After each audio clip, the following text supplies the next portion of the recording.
Hola amigos, bienvenidos a nuestro espacio un día más.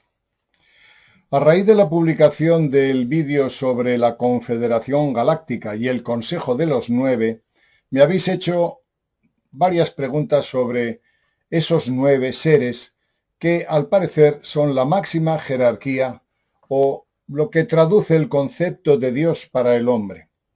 Los 9 sabios, dioses, llámese, entidades que de una u otra manera están en el punto del equilibrio exacto. Ellos definen que no están en el bien absoluto ni en el mal, están en el equilibrio, porque si estuvieran en el bien serían incompletos y si estuvieran en el mal, claro, lógicamente solo tendrían una polaridad. Ellos dicen que han alcanzado el equilibrio exacto y por tanto interpretan la divinidad. Esos 9 dioses son los 9 dioses que dieron origen a a la teología o la teogonía de Egipto, los 9 dioses de Heliópolis. 9 dioses que de una u otra manera formaron parte de, la jerarquía de entre los casi 2000 dioses que tenían los egipcios. Estos 9, que son de la ciudad de Heliópolis, tienen que ver con los creadores, los que nos hicieron, nuestros padres genéticos, y por tanto es nuestro Dios inmediato, estos 9. ¿Por qué digo es nuestro Dios? Porque ellos dicen que los 9 forman una unidad e interpretan la voluntad de Dios, de la suprema inteligencia. Estos 9 dioses están presididos por Atum o Atom es lo mismo. Shu, Tefnut, Yed, Nut, Osiris, Isis, Set y Neftis. Estos son los dioses principales. Bien, pero estos dioses son exactamente los mismos que la jerarquía de los sumerios, paralelo a esta cultura, los sumerios, también los definen como creadores, les llaman los Anunnaki. Y son Anu, son Enlil, Enki, Minurta, todos a pléyade de dioses son los mismos 9. Pero fijaros a su vez, esos 9 son los mismos 9 que esperaban en el calendario maya la llegada de los 9 dioses con su dios principal, que es Quetzalcóatl, esperaban en Sudamérica, en el 2012. Ellos prometieron venir en el 2012. Esos 9 dioses son los mismos que los de Egipto. Pero a su vez también son los mismos dioses de las culturas china, de la cultura también hindú, ahora vais a ver por qué, y de la cultura vikinga. Por ejemplo, Thor es uno de esos dioses, uno de esos 9 dioses. Todos los dioses de la cultura que crearon, nuestra doctrina en general de todos los pueblos son ellos. Pero yo quiero haceros una reflexión. Mirad, hay 3 formas de concebir el fenómeno de los extraterrestres o entidades superiores. Hay una forma que es muy sencilla. Vienen a visitarnos unos seres y por tanto tienen traje de vuelo y tienen gafas y tienen antenas, como sea. Esto es la apreciación inmediata de nuestros sentidos. Además, estos seres superiores han compenetrado, han instrumentalizado, han guiado como marionetas a los dioses principales que se han manifestado en la tierra. Por ejemplo, Quetzalcóatl, que fue a los mexicanos a darle su cultura, estaba compenetrado por un ser que se llamaba Anu en la cultura antigua o Atum. Ese Atón le compenetró y durante un tiempo estuvo manifestándose como Quetzalcóatl. En la cultura judeo-cristiana, Cristo compenetra a Jesús. Ese Cristo es Atum, otra vez. Es el mismo Quetzalcóatl, el mismo Anu que utiliza a un nazareno en Palestina para dar su mensaje. Y también compenetraron a Buda y también compenetraron a otros tantos enviados. Es una forma que ellos tienen de trabajar, utilizar un instrumento humano al que le compenetran. Por tanto, el primer nivel de cultura, el primer nivel de apreciación de esa divinidad es yo sigo a Jesucristo, yo sigo a Quetzalcóatl, yo sigo a otro dios, a Rama, por ejemplo, de la filosofía hindú, o a Ra de la cultura egipcia. Ese es el primer nivel y está bien. Pero si os dais cuenta, ya he hablado implícitamente de otro nivel, el nivel de que Jesucristo fue compenetrado por Atum o Atom. Vaya, ese es un. Y que Quetzalcóatl fue compenetrado por Anu, por también mismo que el mismo personaje fue compenetrado y se manifestó en la tierra. Y lo mismo en la cultura vikinga, o Rama de Egipto, o Rama de la India fue Ra en Egipto. Pero en todo caso fueron compenetrados por estas 9 en 1, 9 entidades que forman una unidad, y a la cabeza está Atum, Atom, o el dios carnero. Por tanto, ese segundo nivel, yo quiero penetrar más. Dices, bueno, pues vamos a dejar a los personajes que han creado las religiones en la tierra porque no son importantes. No es importante Jesucristo, no es importante Buda, no es importante Rama, no es importante Ra. Lo que es importante es los que le compenetran, que son los 9 dioses de la Eneada de Heliópolis, o los 9 dioses de la cultura maya que vinieron en el 2011. Segundo nivel. ¿Con quién te quedas? Bien. Tercer nivel. Y por tanto, el vídeo va a ser un poco denso, pero el que quiera penetrar, le voy a dar opciones. El tercer nivel es que estas entidades que ya son poderosas, que están en el centro del equilibrio, que interpretan a Dios, siguen a algo más.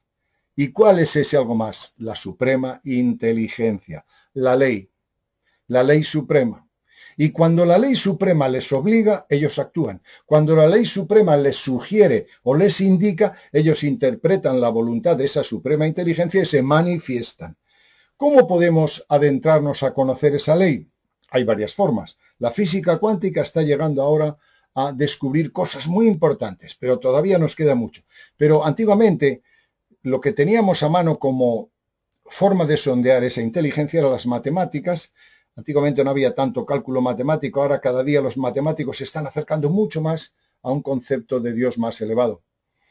La física cuántica con los pares cuánticos, fijaros, los pares cuánticos es curioso, es el par cuántico que se llama, si yo cojo un objeto, lo separo, lo dejo aquí en la Tierra y el otro me lo llevo a 1.000.000 de años de luz, cuando ese de 1.000.000 de años luz mueve un dedo, el de aquí mueve el dedo. Es decir, están compenetrados. Eso se llama la física cuántica. Y ahora entienden lo que es el avatar. Es decir, cuando el dios Atón utiliza a Jesucristo, aquí se manifiesta como un dios. No, es una marioneta del que está arriba. Eso se estudia ya en la física cuántica como el par cuántico.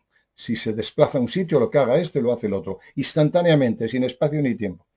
Pero hay otra opción, que es la astrología. La astrología es una forma matemática, empírica y estadística de saber lo que pasa. ¿Veis los 3 niveles? ¿Con qué nos quedamos? Yo me quedo con los extraterrestres que vienen con traje de vuelo y todas esas cosas. Bien. Yo me quedo con los que compenetran a esos señores que fueron los mesías y los fundadores de nuestras doctrinas. Bien. El Consejo de los 9. Tercero, yo me quedo con la ley superior y por tanto utilizo otro sistema. Ya no son mis sentidos solo, ahora son la lógica de lo superior. Y por tanto me exige estudio, investigación y saber que lo de abajo no se mueve si lo de la ley no lo ordena. Ni siquiera los dioses que están ahí en el equilibrio, la Eneada, esos dioses que son los 9, no se mueve si la suprema inteligencia no lo manifiesta. Bien, lo que voy a hablaros ahora es, me habéis dicho que cómo intervinieron y cuándo intervinieron. ¿Os acordáis que en aquel vídeo dijimos que un testigo en Panamá se habían presentado estos seres, 3, y le habían dicho, yo soy en 1987. En 1987 se da la convergencia armónica que Argüelles, el catedrático de arte de la Universidad de California, nos explicó en el libro El Factor Maya, que tenéis que leer, es importantísimo. En 1987 se daban, todos los planetas se ponían en trígono de fuego y se despertaron los hijos del Sol, se despertaron los iniciados, pero porque la ley lo mandaba, si no viene esa ley no. Y en 1987, siguiendo esa ley, esas entidades que están arriba, que son el Consejo de los 9, como decíamos en el vídeo, se presentaron y le dijeron a un hombre analfabeto, nosotros somos los dioses antiguos. Nosotros hemos venido cuando el calendario mayo nos obliga. Y le dicen, yo soy Quetzalcóatl.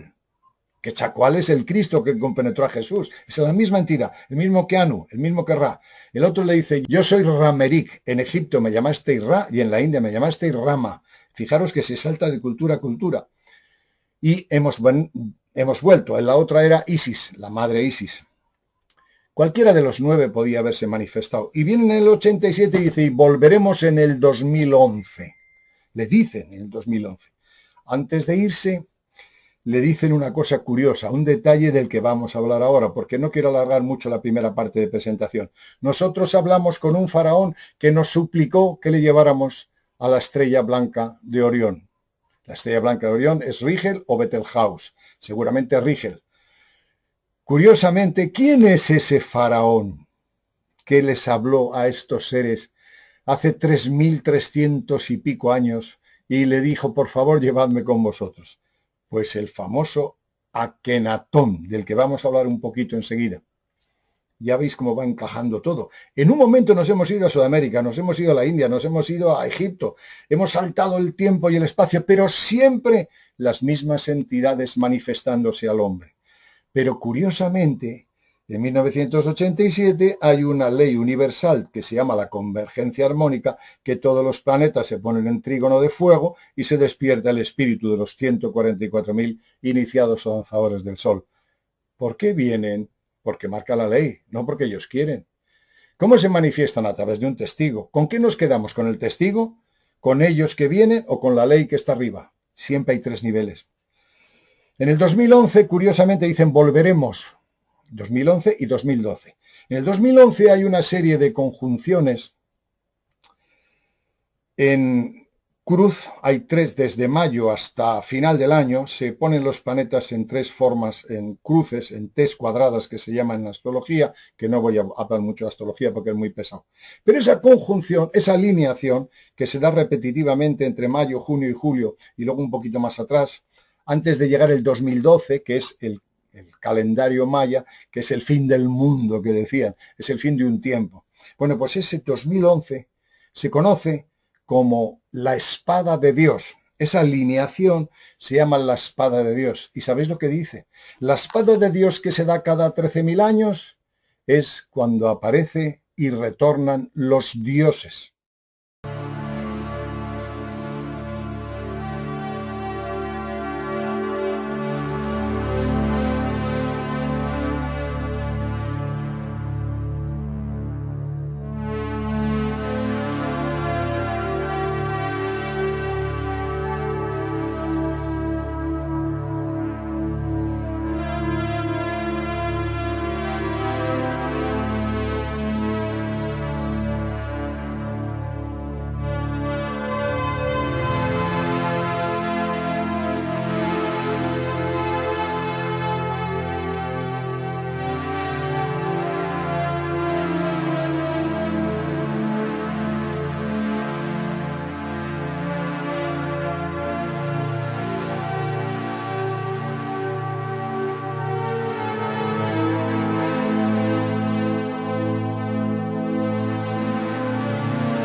Y retornan, ¿quién? Los dioses. ¿Quién es ese Dios? En la cultura judeo-cristiana retorna el Cristo que compenetró a Jesús, que es Quetzalcóatl. Quetzalcóatl es en la cultura maya. Y también retorna Ra y Rama. Ra en la cultura egipcia y Rama en la cultura hindú. Todos retornan en el 2011. Y cuando se habla en las antiguas tradiciones de la Pascua, está hablando del 2011. Curiosamente, fijaros, os voy a dar un detalle. Y si queréis podéis leer nuestra última novela, porque os va a dar muchas claves de conocimiento superior, o de conocimiento distinto, no voy a decir superior, porque parecemos que somos unos listillos. Leed esta novela, por favor, la tenemos en nuestras páginas. Pero en el 2011, curiosamente, ocurrieron 2 fenómenos absolutamente inéditos.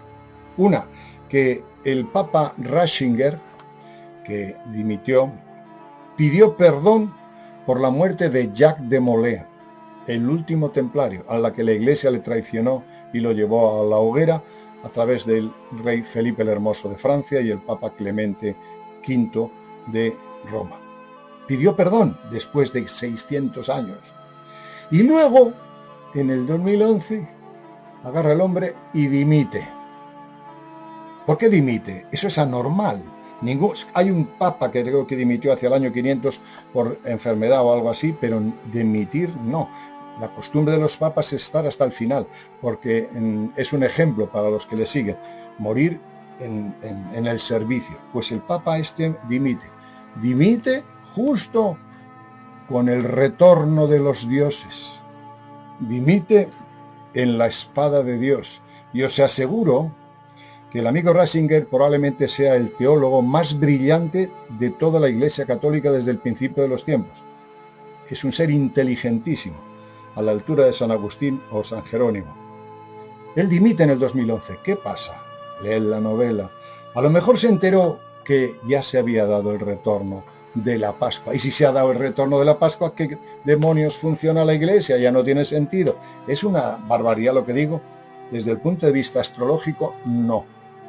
Desde el punto de vista astrológico, amigos míos, es la espada de Dios, el retorno de los dioses que compenetraron a los hombres de abajo, es decir, que Chacoal, Anu o Ra compenetraron a esa misma entidad que se llama Atum o Atón, compenetró a Jesucristo y por tanto retornó en el 2011.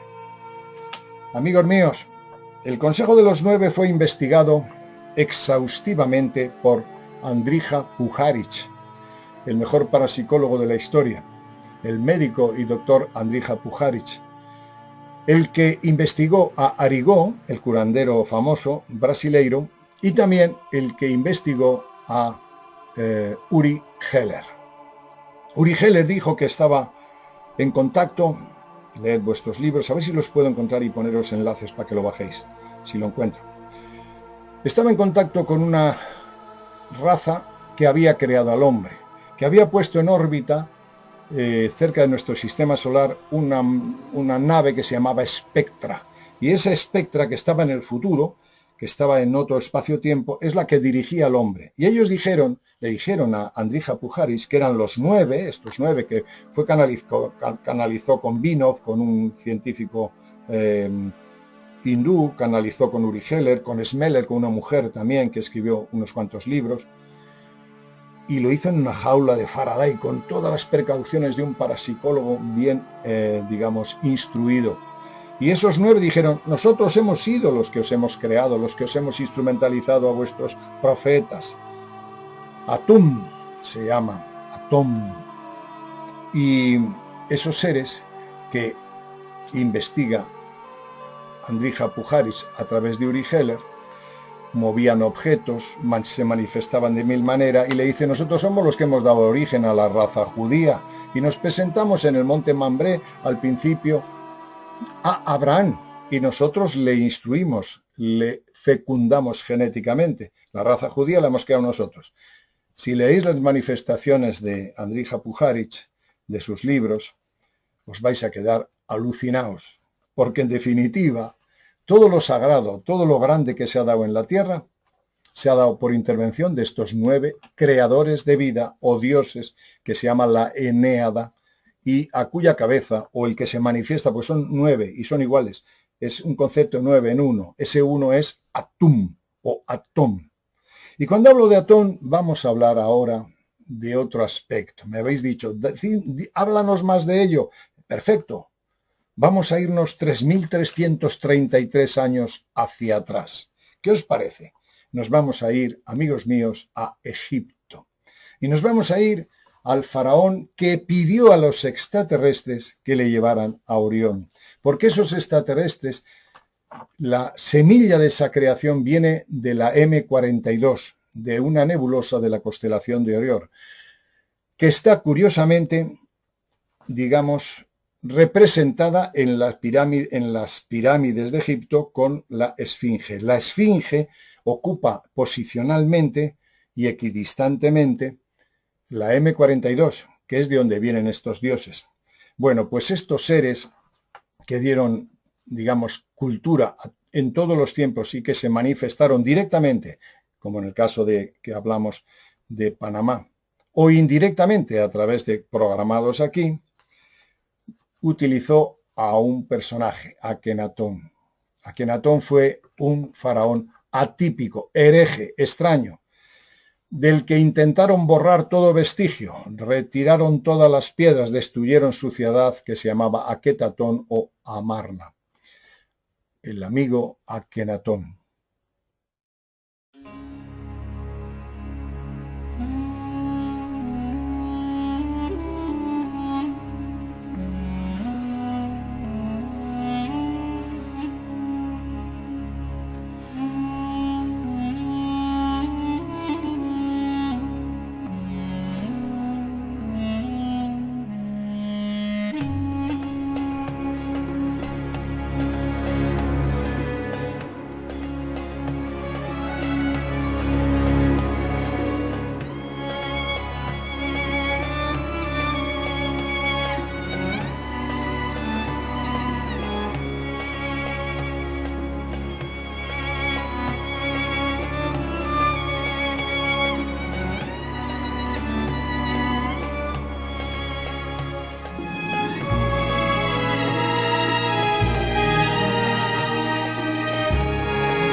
Akenatón tiene un encuentro con Atum o Atón, que es el mismo. Vamos a llamarle Atón, es lo mismo, según cómo se pronuncia.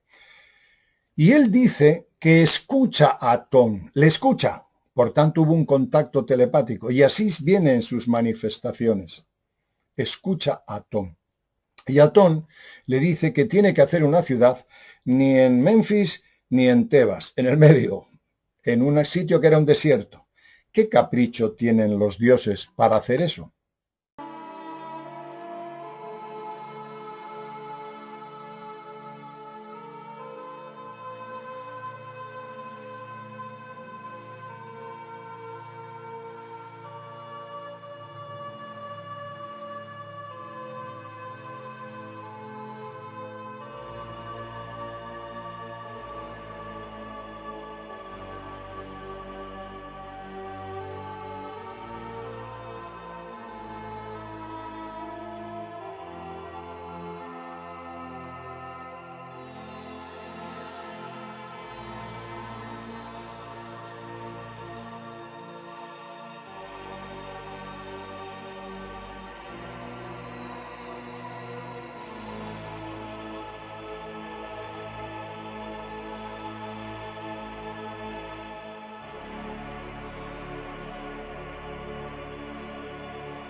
¿Por qué quieren hacer una ciudad ahí? Pues si leéis las profecías de Hermes Tot, que sacamos otro vídeo, curiosamente los egipcios diseñaron desde el principio de los tiempos sus ciudades, las pirámides, en función del cielo y de los dioses que venían de ese cielo. Por ejemplo, las pirámides de Gizá, es decir, Keos, Kefren y Micerino, y la Esfinge son la representación de la constelación de Orión.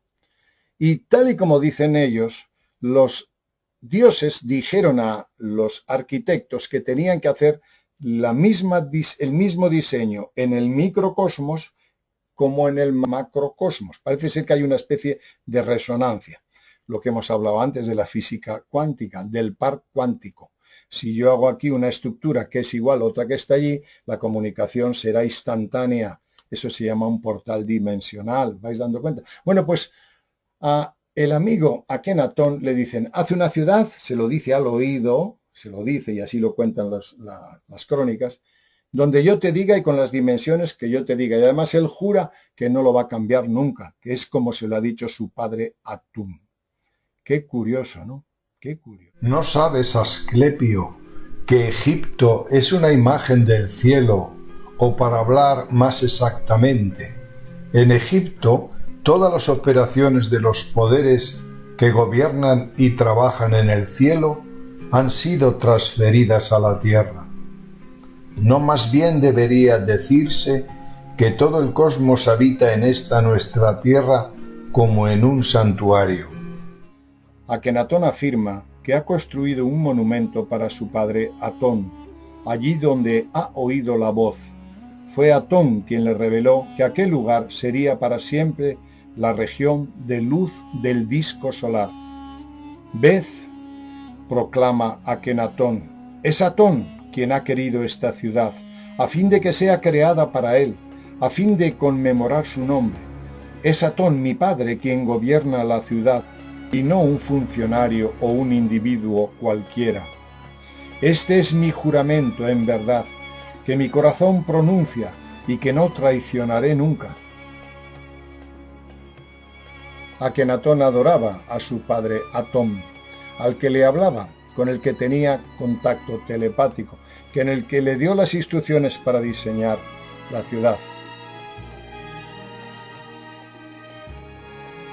Respiro el dulce aliento que sale de tu boca. Veo tu belleza cada día. Mi deseo es oír tu dulce voz, semejante al viento del norte, sentir mis miembros vigorizados por la vida gracias a ti. Dame tus manos, que guardan tu espíritu, para que pueda recibirlo, vivir gracias a él. Pronuncia mi nombre en la eternidad y no perecerá jamás. Fijaros, Akenatón cuando sube al poder tendría probablemente 15 años. Estuvo en su reinado cerca de 17 años, más o menos. Y era joven, murió, seguramente no se sabe lo que pasó con él, no se ha descubierto su momia y no se sabe qué pasó. Se adivina que, algunos autores dicen que se escapó porque los sacerdotes de Amón, a los que les había quitado su protagonismo, en Egipto estaba institucionalizada la religión a Amón y los sacerdotes tenían un gran poder. Este hombre viene a Akenatón y dice, quito a Amón y pongo a Atón, y ahí se armó una marimorena. Según algunos autores, dicen que el ejército y los sacerdotes se rebelaron y al final lo persiguieron, incluso lo mataron. Según otros, no. Yo creo que no, He leído a Christian Jack, os pongo ahora la referencia para que bajéis el libro de Akenatón y Nefertiti, y yo creo que no hubo tal situación, no hubo tales peleas, tantos conflictos. Sí hubo resentimientos, sí hubo más o menos traiciones, pero yo creo que Akenatón llevó a término su programa e instauró lo que se llama el monoteísmo. Pero ¿cómo es posible que un joven que probablemente cuando alcanzó su esplendor hacia el año 6 de su reinado, 7, con poco más de 22, 23 años, instruía y enseñaba a sus discípulos, pero de alto rango? Por ejemplo, su tío Ai, que luego fue a su vez faraón por 2 años, decía que quería escuchar las enseñanzas de un chaval de 20 años. ¿Por qué? Porque Akenatón les hablaba de lo que oía y los dignatarios de la corte dicen exactamente lo mismo.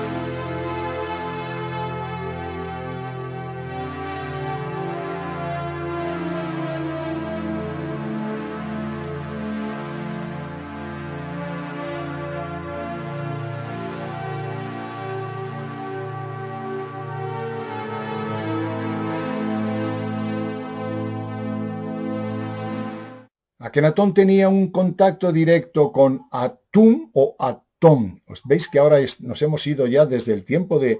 Empezamos en el 2011 y nos hemos ido al año 1332, 33 antes de Cristo. Tampoco hay una absoluta, digamos, certeza de cuánto es o cómo son, cuánto tiempo estuvo gobernando, 17, 18 años, pero de qué año a qué año no se sabe.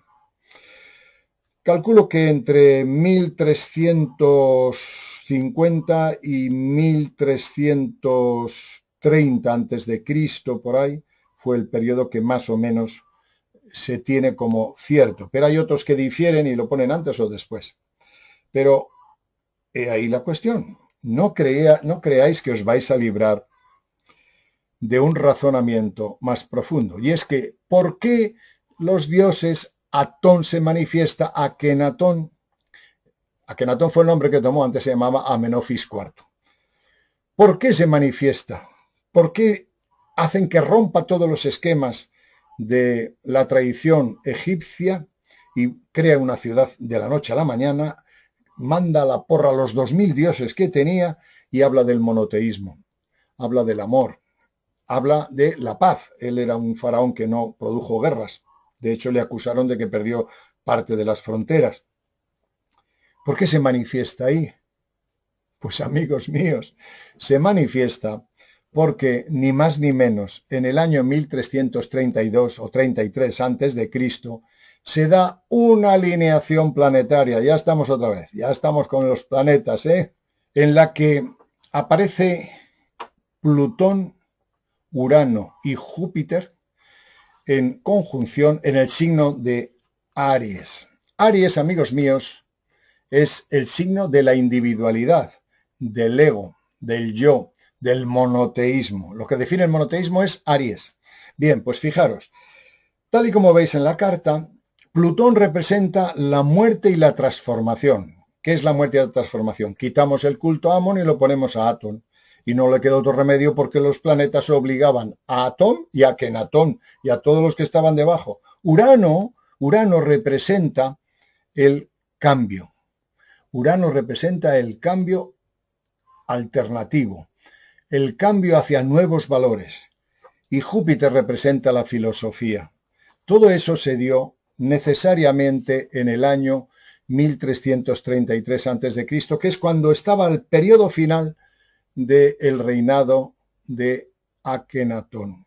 Es decir, que una vez más las entidades, los 9 entidades, los 9 dioses, se manifiestan cuando obliga la ley cósmica, cuando interpreta la voluntad de la suprema inteligencia. Por tanto, ¿con qué nos quedamos?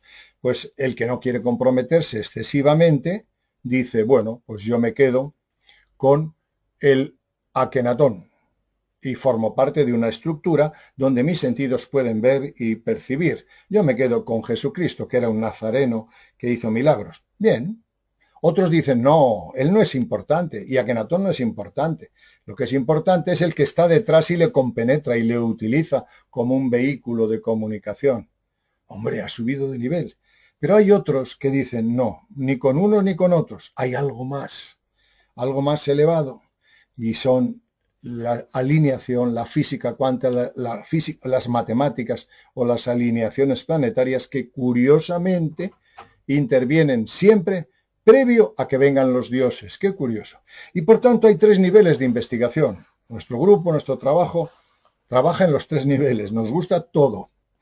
Pero no os quedéis con la simplicidad de que cuando viene un señor diciendo que ha recibido de tal contacto, que ha canalizado, todo eso es folclore. No hagáis ni caso.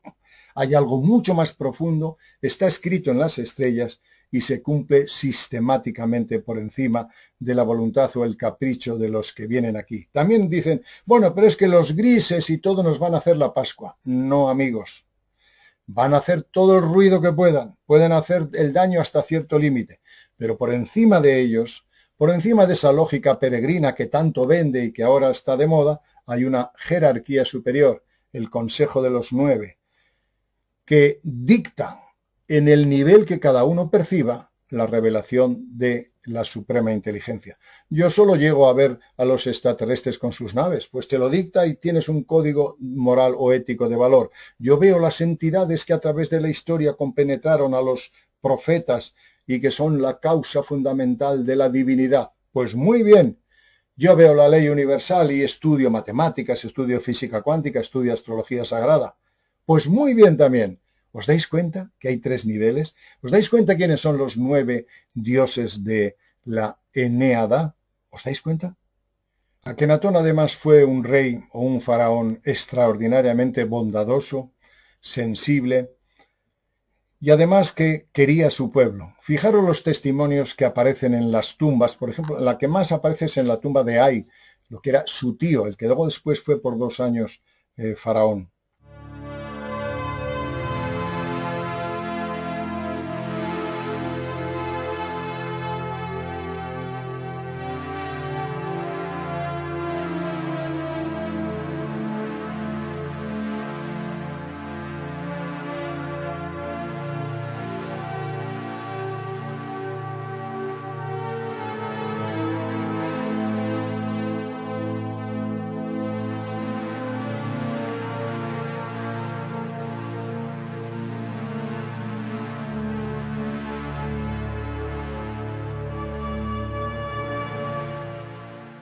Fijaros otra cosa que es importante. La enseñanza que él practicaba y que él instruía a los seguidores fue vital. Y muchas órdenes esotéricas dicen que el origen de su orden, los Rosacruces, los Iluminados, etcétera, etcétera, vienen de Akenatón. Porque ciertamente Akenatón y Nefertiti crearon una escuela, crearon una fraternidad. Y algunos de los que me estáis escuchando, aunque os parezca mentira, vuestro espíritu resuena con las palabras de nuestro líder, de nuestro faraón, no porque fuera importante él, sino porque él era el canal por el cual hablaba Atón, uno de los 9. Y su enseñanza era el verbo divino. Él creó una escuela, creó un grupo que se llamó la Fraternidad Solar, que después entró en desgracia, es decir, cuando llega Ramsés II, después de 50 años, manda destruir todos los monumentos y todos los testimonios de Akenatón, y estuvo mucho tiempo ignorado Akenatón y su hijo Tutankamón. Y finalmente, un personaje que aparece en ese momento, que se llamaba Moisés, coge el monoteísmo de Egipto y se va a Palestina, se va a Jerusalén. Moisés era un iniciado, un sacerdote del culto de Akenatón. Moisés estuvo en Amarna, en Aketatón se llama la ciudad del sol. Era joven, era muy joven, y escuchó la enseñanza de su maestro Akenatón. Y por eso dice la Biblia que cuando Moisés empieza su misión, tenía cerca de 80 años. Qué curioso, ¿eh? La historia de Moisés, lo hemos sacado en otros vídeos, fue un programado directo de las entidades de arriba, del mismo Atón. Y ese monoteísmo que en el año 1332 en la ley universal está expresada en la carta que os he explicado, coge esa información, porque había muerto Akenatón, coge Moisés, el iniciado del culto solar, y coge un grupo de personas. Lo que coge él es los que seguían en silencio practicando la religión de Atón, un grupo numeroso, y también los descendientes que habían quedado de la mezcla de los Ixos, 200 años antes, y los egipcios. Esos seres que se llamaban leprosos y que eran parias, para que nos entendamos, eran ciudadanos de segunda línea, junto con los seguidores del culto Atón, se marcharon todos guiados por Moisés, por el iniciado que había escuchado las palabras de su líder Akenatón, se marcharon a Palestina y ahí sale el Éxodo. Y la historia de Moisés es directamente, como ya hemos contado en otros vídeos, un contacto directo con Akenatón, con Atón. Un contacto directo, permanente, las nubes que les guían, las astronaves que aparecen, los milagros, la comida que les dan, el maná para que coman, todo eso es un programa que ya empezó en el 1332 a.C. y que 50, 60, 70 y 80 años después sigue el programa. No hicieron las cosas al azar estas entidades. Es una historia apasionante. Y por tanto, Moisés, siguiendo el mandato de su instructor, que fue el faraón Akenatón, coge a todos los que quedaban de ese culto y se los lleva a Palestina. Y ahí se creó lo que es, a través del Éxodo, dicen que estuvieron 40 años en el desierto, no es así, es muy matizable porque la Biblia está escrita en el siglo VII a.C., no escribió los libros Moisés, es una recopilación de un rey que se llama Josías, como hemos dicho en otros vídeos. Bueno, pero resumiendo mucho porque el vídeo se alarga, esta es la historia curiosa de ese faraón que pidió a los señores, a los 9, llevadme por favor a la estrella blanca de Orión. No debía estar muy contento aquí. Qué pena que aquellos faraones vivían muy pocos años. ¿Qué hubiera hecho Akenatón si hubiera vivido o no hubiese desaparecido? Algunos dicen incluso que se marchó con los extraterrestres. ¿Qué hubiera pasado? Pues sencillamente que el monoteísmo dio paso a toda la pléyade de dioses que aparecieron en Egipto. Había cerca de 2000. Y como antes os he dicho, Moisés fue un programado. Había 2 programados que resistieron la edad y que fueron discípulos directos de Akenatón. 2. Uno fue Jetro, que fue, igual que Moisés eran muy jóvenes, Jetro se marchó a Madián, a un punto intermedio entre Egipto y Palestina. Y cuando Moisés se marchó con todo ese grupo, Jetro, que le estaba esperando, le dio a la esposa, que era su hija, y le instruyó para seguir las instrucciones para seguir a la tierra prometida. Jetro y Moisés, o Mosé, eran sacerdotes del culto a Akenatón. Y Akenatón era un canal directo mediante clariaudiencia de la voz de Atón, que es Atún en unas culturas, Ra en otras, Rama en otra, Quetzalcóatl en otra, Odín en otra, y de los dioses chinos, y Rama en la India. Todos es el mismo ser, pero ese ser son 9 en 1. En fin, no quiero alargarme más porque me habéis dicho que os explique más cosas del Consejo de los 9. No será esta la última vez, os lo prometo. Y, por favor, reparar en que hay 3 niveles de investigación. La que entra por los sentidos, que es buena. La que entra en la inteligencia y la deducción, viendo que las entidades que hemos conseguido deificar y que adoramos como creadores de religiones son instrumentos de los de arriba. Y por encima de todo ello hay una tercera vía, que es la ley de la divina o de la suprema inteligencia. Y para llegar a ella y entender el porqué de las cosas, cuando llegamos entendemos un poco por qué estamos así, qué es lo que está pasando, cuándo va a durar esto. Solo cuando alcanzas ese conocimiento entra la tolerancia, la comprensión y la aceptación de que estamos en un cambio y en un tiempo de mucho recorrido. Fijaros, y con esto acabo, nosotros pensamos, porque es así nuestra naturaleza, que si yo vivo 80 años, todas las profecías y todo lo que está anunciado se dan 80 años. No, todas las profecías y todo lo que está anunciado van a pasar varios siglos, por no decir milenios, antes de que se cumpla. Por favor, paciencia. Tú no eres el centro del universo, ni yo. Y por tanto todo está escrito en un nivel de conciencia global, no individual. Por tanto, despacio, que esto va a durar mucho. Nada más, os mando un saludo cariñoso, creo haber respondido a lo que me habéis preguntado y seguiremos hablando del Consejo de los 9.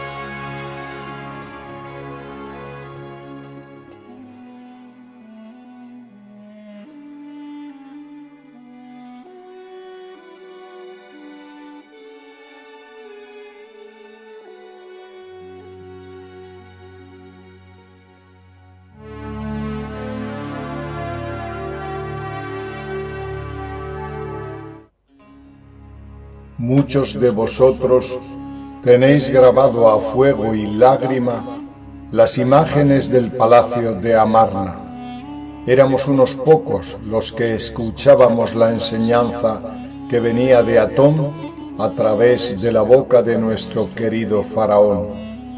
Fue allí donde comprometimos nuestro espíritu para las siguientes reencarnaciones, jurando que empeñaríamos toda nuestra vida en derribar con las armas de la sabiduría y la razón a los dioses de carne y hueso deificados por las castas sacerdotales del maligno.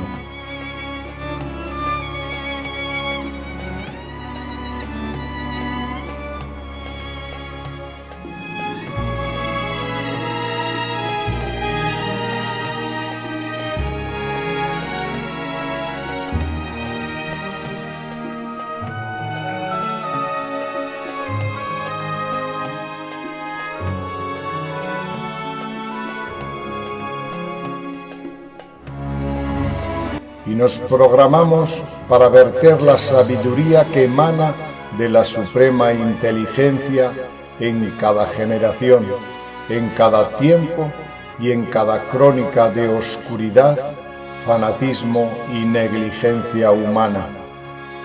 Es por esto que al escuchar estas palabras, vuestro espíritu retornará al viejo palacio, al reencuentro con los hijos del sol, que vivieron, viven y vivirán en la luz del conocimiento por toda la eternidad.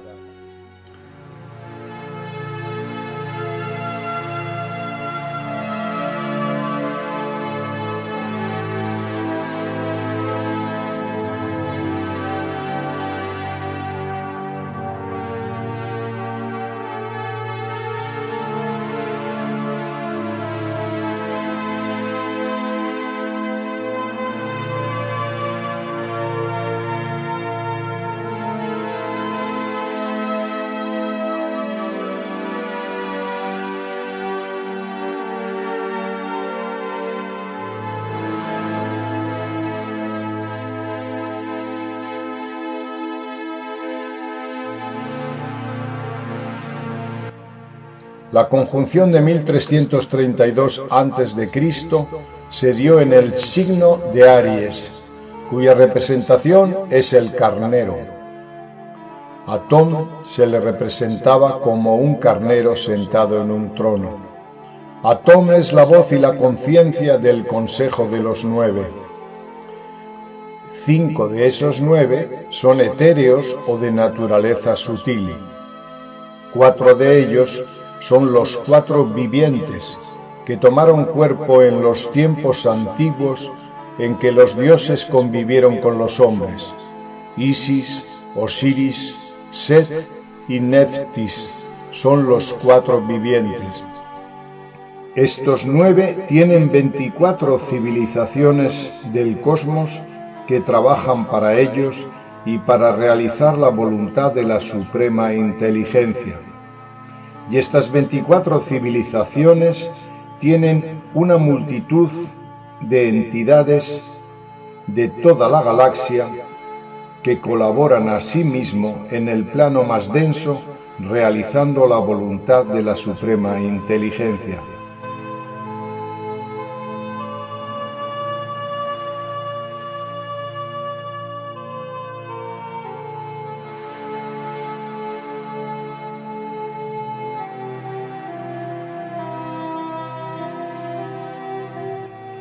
Este conocimiento fue llevado por Moisés, sacerdote de Atón, a la tierra prometida, y la religión judeocristiana no es sino una doctrina cuyo fundamento se basa en esta tradición esotérica y arcana.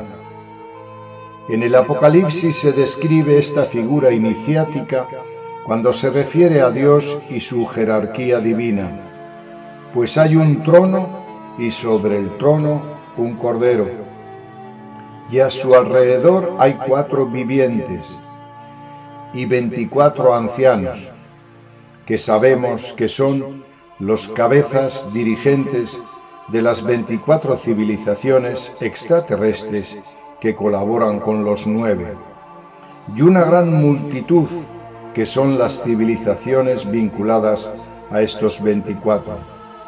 Esto fue escrito y así fue transmitido.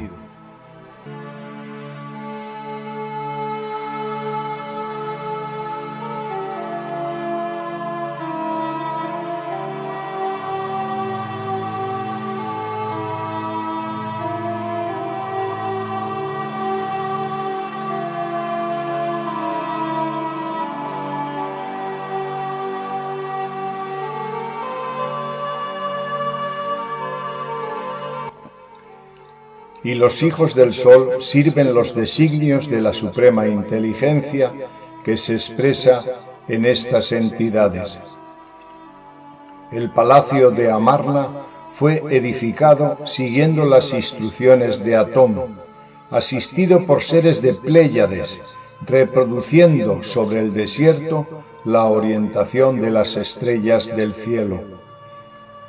En el templo dedicado a Atón fue depositada una extraña piedra, cuya mitad residía en el templo central de la conciencia pleyadiana, de tal manera que ese transmisor cuántico hacía que lo que se producía arriba se manifestaba abajo, y lo de abajo se sabía al instante arriba.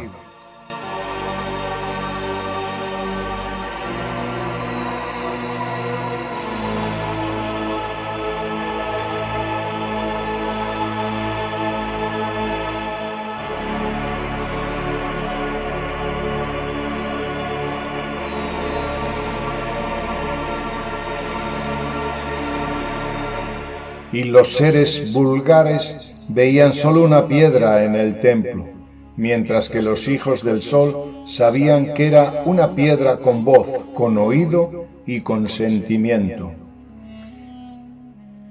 Los torpes crearon más templos y más castas sacerdotales para adorar a las piedras mudas, frías y sordas que habían caído del cielo, sin saber que la piedra sagrada fue destruida en muchas porciones que se incrustaron en el espíritu de los hijos del sol. Y en cada reencarnación, en cada nacimiento, a través de los siglos, el dictado de antaño, el verbo divino que venía a través de Akenatón, fluye ahora en el cerebro de los renacidos que tienen en su espíritu la pequeña porción de la piedra sagrada.